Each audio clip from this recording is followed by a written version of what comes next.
हर हगं शي نه ځان لرې ساته چې نقصانات یې زیات وي، ضرر یې زیات وي، فایده یې کم وي. لږې فایدې دپاره زیات نقصاني او ضرري شي نه ځان بچ ساته. لږې فایدې ته مه ګوره، ډېر نقصانات نه ځان بچ کوه. یسألونک عن الخمر والمیسر، شراب او جواری.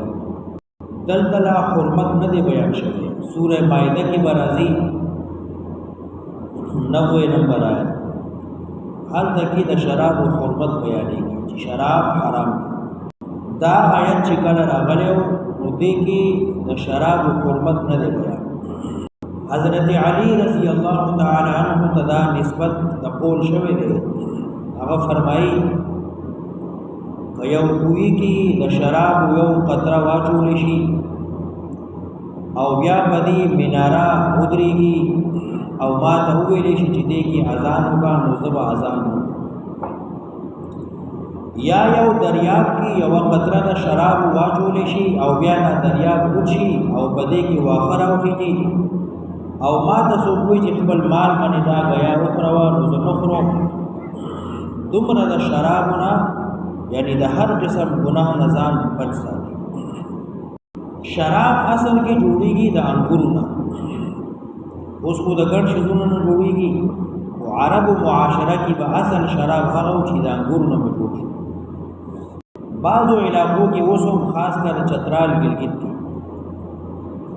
دا خوبانی دا مټکی کې واچي او اوبو نه ډک کي او بیا ور خپل خپل وتړي او بیا یې خاورې کې لاندې خف کي، و اته ورځې پسې بیا راو باسي او هغې نه شراب جوړ شي. کل مسکر حرام، هر نشاور شی حرام دی. هر هغه شی چې هغه انسان له نشه ورکوي، ما یخامر العقل، او د انسان عقل ورسره خرابېږي، نو هغه حرام دی، هغه شراب. هر نشاور شی چې د انسان عقل ورسره خرابېږي، پرده پې راځي، غفلت پې راځي او عقل کې ورسره فدور راځي او انسان عقل ورسره کار نه کوي، بې فکره کېږي، بې عقله کېږي، دې ته وایي حرام. کل مسکر حرام ما یعامر العقل، ما یخامر العقل. اوس نسوار دي، سګرټ دي، نور داسې شیزونه دي، او هغه داسې نشه نه ده چې سړي عقل ورسره خرابېږي، نو ځکه روا دي. هر هغه نشه چې د انسان عقل ورسره خوځېږي، خرابېږي، نو دا نشه دا حرام دي. شرابو کې دا صفت موجود دی. خمر ویل کېږي شرابو ته، او میسر ویل کېږي جواری ته. هر هغه جواری نن سبا ورته گیبلنګ وي، سټه بازي، دا ډېری لوی سطح باندې کېږي. اربونو کربونو روپۍ خلک یا ګټي او یا بیري. تاش دی، شطرنج دی، بازی ده، مړزان جنګول، بانګیان جنګول یا غزان کول، بلوري او کانچې کول، هر داسې لبا چې یا پکې ټول ګټي یا پکې ټول بیلي، دې ته وایي میسر، جواری، سټه. دا حرام ده. فائدې د دواړو لږې دي، شراب دی او که جواری. د شرابو فایده دا ده چې سړي له مزه ورکوي، طاقت ورکوي، او نقصانات ډېر زیات دي د دنیا او آخرت. جواری دا لږې فایدې دي، که ودې ګټله نو مال به وګټي، او که ودې بیله نو هر څه به بیلي. یسألونک عن الخمر والمیسر، تپوس کوي د تا نه په باره د څښلو د شرابو په کولو د جواری کې. قل ورته ووایه پیغمبره فیهما اثم کبیر، دواړو کې ضرر ډېر لوی دی. فیهما اثم کبیر، دواړو کې ګناه ډېر لوی دی. ومنافع للناس، او صفایدی دی د پاره د خلقو. واثمهما اکبر من نفعهما، او ګناه نقصان د دواړو ډېر لوی دی د فائدې د دواړو نه سلګ ډېرې فائدې وي خو نقصانات ډېر زیات ويسألونك ماذا ينفقون دا يسألونك ګڼ ځل راغی درې ځله يسألونك راغی هغې سره واو نشته او اوس دې نه بیا درې ځله ويسألون واو سره راوړي ويسألونك عن اليتامى ويسألونك عن المحيض ويسألونك ماذا ينفقون دا واو چې نه راوړي دې نه معلومېږي چې دا ځان نه واقعګانې دي بیلې بیلې او دا واو چې راوړی دی نو دا یو مجلس کې درې تپوسونه شوي دي ويسألونك ماذا ينفقون تپوس کوي د تا نه ماذا ينفقون څومره مقدار کې خرج کی مخکې راغلي ماذا ينفقون څه شی خرج کی څومره خرج کی نو هلته جواب کې زه خولې او چې زه وپېژنم مصرف وپېژنم او دلته بیا وایي چې څه شی ورکړي نو دلته مقدار مراد دی چې څومره ورکړي خیر خیرات کوي نو کله به کوي ويسألونك ماذا ينفقون تپوس کوي د تا نه ماذا ينفقون سشے خرچ کی یعنی سمرا مقدار کی خرچ کی قل العفو ورتو یا زیاتی کم مال چې نتا نه زیاتی دی نو هغه خرچ کا استاد خپل ضرورت نه چې کم شی زیات دی ما فضل عن حوائجکم کم شی چې استاد ضرورت نه زیاتی دی نو هغه خرچ کا قل العفو عفو ویل کېږي زیاتی ده لکه حدیث کی راضی اغفو اللحا گیرا اگدکا یعنی زیادی کا عفو ویلکی کی زیادی شدا کم شی چې دستانه سوا دے زیادی دے نواغو دا اللہ پنون خیر خیرات تاغی ورکا نکچان زیادی دے کلب زیادی کی گی دو تنا بازار تروانو ندوارا دا یو بل نزیاد بخیرانو ایو بل دوی دواړه په بازار باندې تیری کو خیال کوا چې روپې نه ونه لګي هغه ما ولا خپل کې غوټي ورګړي دا باندې لګي چې اول دکان دې شو دی ورته وی دا غوټه لګا دا سينه چې لاس دی ور سره ولګي چې دویم دکان راغی وی غوټه خپ لګا دا سينه چې ناصاب لاس ورشي او شي ونه لګي خرچه نه نو قول العفو زیاتی شی ورکا نو خلقونه نه زیاتی کی غلبه ور کوي سشي به ور کوي یو طرف ته هغه خلق دی چې هر وخت ور کوي بدعات کی شرکیات کی فضولیات کی هر وخت لګي او یو طرف ته داسې مسلمانان دي کلب واحد چې روپۍ نه کوي قول العفو نو زیاتی شي نو ورکا نو چې کله به زیاتی کیږي او کله به ور کوي قول العفو نو ورکا زیاتی شی ورکا مانا دادا چې ځان نشي زیات کن ورکا زیاتګي خو منا خو زیات کا دوه ډوړې خوري نو یو خورا یو نیمه خورا نیمه زیات کا دا زیاتی ورکا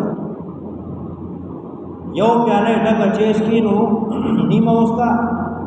دا نیمه د ځان نه زیاتی کا دا زیاتې شی ورکا دا ما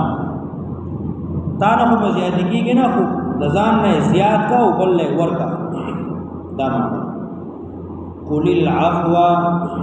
ويا جزياتي ورغي كذلك يبين الله لكم الآيات تغرنگی بیانی اللہ تاسو تاقل انتظامی آیتنا لعلكم تتفکرون فی الدنیا خامخا چی فکر قید دنیا دا سنا چی طول تنخوا ورکی او بیا اریان ناسی نانا لعلکم تتفکرون فی الدنیا خپل د وړو بچو خپل د کورنۍ خیال ساته او چې کوم شی زیاتې شو ونه کا تتفکرون فی الدنیا فکر کوه د دنیا والآخرة او دا سنا چې ټول هر څه په خپل راکې صرف د دنیا فکر دی آخرت لپاره څه شی نه ورکړي دا څه هم مکوه د دنیا او د آخرت دواړو فکر ساته دغه رنګي بیانې الله تاسو ته خپل آیتونه خامخا چې فکر سوچ وکړي د دنیا او د آخرت د دواړو ويسألونك عن اليتامى تبوس کی دتانا پبارد یتیمانو کی قل ورتو یا اصلاح لهم خیر اصلاح جوړ جاړې د دې غوړه او بهتر دی بعض آیتونه راغلیو چې د یتیم مال څوکري نو دې خپل خپل کې ورته نو صحابه خپل مال داغي مال لګل نو چې کله به پخلې د یتیمانو مال لګاو نو چې کله به وشي زیات شو هغه به ولا پرې خو هغه ته به لاس نه لګاو چې دا سالم پښویره دا د یتیم دی هغه به چې کله کې خو نو هغه به خراب شي فرجونه خو نو ګرمي وا نو الله دا حکمونه راوړل د یتیم اصلاح وکړي مالی کتا سره دې نو داغه د مال اصلاح وکا قل اصلاح لهم خیر اصلاح د دې غوړه او بهتر ده وان تخالطوهم کتا سو ګډ کای وان تخالطوهم کدی ګډ کای نزان سره فاخوانکم نستاسون دی کده دی مال خپل مال کې ګډ کې اخلے پخلے گئے او خپل سامان کې د دې سامان ګډ کې نو دې تاسو ورونه داس کول شي والله يعلم المفسد من المصلح الله پی جنی روان کاری لرا د خیر پای کوم کینا مفسد روان کاری یو سړی د یتیم مال اخلي قبضه پی لګي د یتیم مال پوری نو دې مفسد دې روانګار الله ته معلوم دی او که یو سړی مصلح دې خیرخوا د یتیم مال خیال ساتي نو الله ته معلوم دی وان تخالطوهم فاخوانكم کتاسو ګډ کای دي ځان سره استاد ورونه دي الله بی جنی روانکاری من المصلحین خیر خوانا والله ولو شاء الله بغفت الله لأعنتكم نو تنگڑی بوئی تاسو پا حکم کی لأعنتكم نو تنگسیا بائی راوستی با پا تاسو باندی اللہ با یو کلم حکم را لے گلے و چینا دا یتیم مال بزان لئی او ستا مال بزان لئی خدا سے کلم حکم راونے لگے کہ دا یتیم مال ستا مال کی یوزیشو نو خیر دے وہ اصلاحی کوا